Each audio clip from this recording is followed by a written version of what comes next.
ឡើងទៅខាងលើធ្វើអីកូនចាញ់ពីផ្ទះមិនបានលេងជាមួយអ្នកណាក្រៅពីមើលទេសភាពនៅមានអីធ្វើទៀតអញ្ចឹងប្រាប់ម៉ែបន្តិចមកថាកូនបានឃើញអីខ្លះភ្នំដើមឈើផ្កាស្មៅគាត់ថានឹងមានអ្នករត់ស្រាតខោហើយកូននេះចេះតែនិយាយអញ្ចឹងកើតមកម៉ែលេងជាមួយកូនចាតាថាមួយថ្ងៃម៉ែរវល់តែនឹងការដេកបង្ក្រាបបិសាចថ្ងៃនេះខ្ញុំបានឃើញមុខម៉ែរត់ថាសំណាងណាស់មានពេលណាមកលេងជាមួយខ្ញុំមែនជាកំហុសរបស់ម៉ែក៏ចង់លេងជាមួយកូនឲ្យច្រើនដែរតែម៉ែមានតួនាទីការពារទីក្រុងនេះបើប្រែកាឡាបានប្រហែលជាល្អហើយប៉ុន្តែថ្ងៃនេះគ្រប់យ៉ាងស្ងប់សុខហើយពួកយើងមកលេងទាត់សីរមន់ជាមួយគ្នាហើយធុះនៅពេលអ្នកម៉ែធុញដល់ថ្នាក់នេះខ្ញុំលេងជាមួយអ្នកម៉ែចុះណាចាទទួលកូន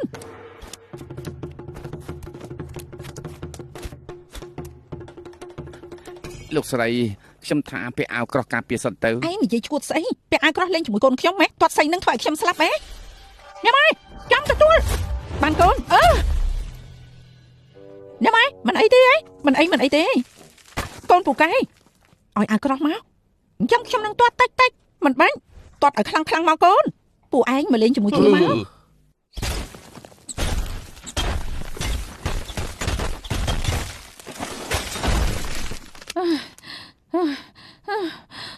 លោកស្រីម្ចាស់សម្រាប់បន្តិចសិនទៅទេខ្ញុំទៅរួចពួកឯងមើលចុះកូនខ្ញុំសប្បាយខ្លាំងប៉ុណ្ណាខានឃើញគេមានក្តីសុខបែបនេះយូរហើយប៉ុន្តែពួកខ្ញុំទៅលេងរួចហើយលោកស្រីបីសាច់ព្រីទឹកចេញមកអុកឡុកអ្នករបស់ជាង10នាក់ទៅជួយជាបន្ទាន់អ្នកម៉ែចាំទទួល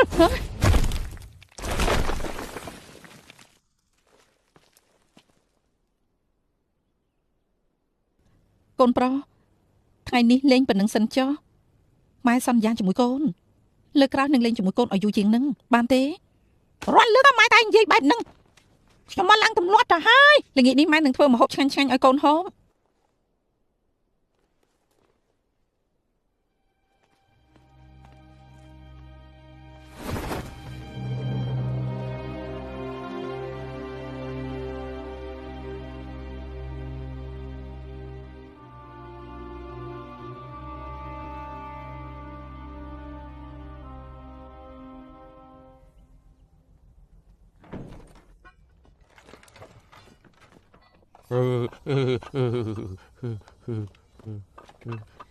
ខ្ញុំប្រាប់ពួកឯងពីនេះលោកគ្រូថៃអ៊ីឲ្យពួកឯងមកការពារមិនមែនឲ្យមកជាអាយ៉ងឡើងសម្ដែងនោះទេកុំឲ្យណាចាចេញទៅបង្កបញ្ហានៅក្រៅទីលោកស្រីទុកចិត្តចោះទីតាំងដែលខ្ញុំត្រូវខ្លោបមើលគឺខាងត្បូងលើកបណ្ណាចាររត់ទៅខាងជើងផ្ដាស់ខ្ញុំយូរការពារខាងជើងយ៉ាងល្អបើគេរត់គេច្បាស់ទៅខាងត្បូងហើយឯងចោលប្រកាន់ខ្ញុំច្បាស់ណាស់លោកគ្រូថៃអ៊ីមកខ្ញុំនឹងប្រាប់ថាឯងបង្ើយកតែនឹងការងារបន្ទោសខ្ញុំក្រៅពីប្រកែប្តៅឯងនឹងចេះធ្វើអីខ្លះទៀតខ្ញុំសប្បាយខ្លាំងណាស់ឯងចង់ស៊ីដបងមែនទេចូលមកខ្ញុំមិនខ្លាចឯងទេចូលមក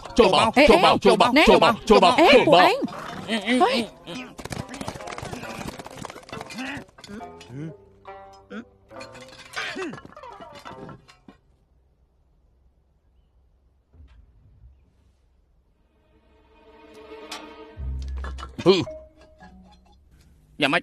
មើលស្អីហ្នឹង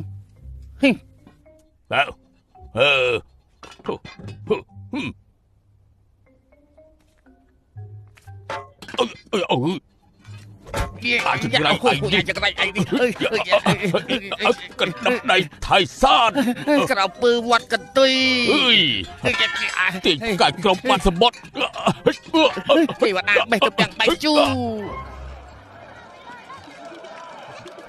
មួយពីវិញចេញមកអុកឡុកទៀតហើយអូយចូលទៅរកកន្លែងពួនទៅដាក់ទុកនេះអង្គមិនកន្លែង